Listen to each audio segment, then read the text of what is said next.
The Windows taskbar is usually located at the bottom of the screen on your desktop.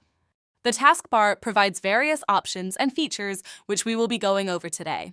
The first thing we will be talking about is the calendar and time feature located at the bottom right corner of the screen. To access it, click on the date and time display.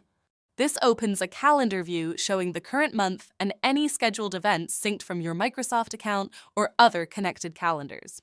We won't be going through the Microsoft Sync calendar in this video, as we will cover that in a later video for advanced features of Windows Calendar. You can navigate through Windows Calendar days and months using the arrows at the top of the calendar. The current day is always highlighted, just in case you need a reminder. The time and date is also displayed before you click on the option. If you right-click on the time and date, this will allow you to adjust your system clock settings by clicking Adjust Date and Time Settings. Here you can change the time zone, set the clock to update automatically, or manually adjust the time and date. Another feature in the Date and Time Settings section is the Change the Date and Time format.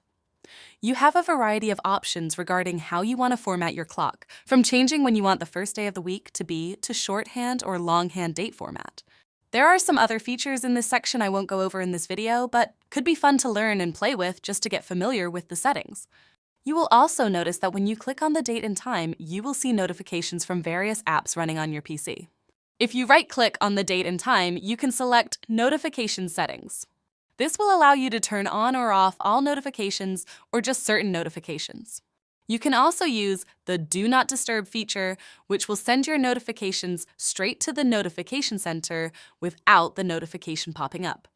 The Notification Center is located above the calendar when you click on the calendar. Go ahead and check out the clock feature and settings to get more familiar with Windows Clock feature.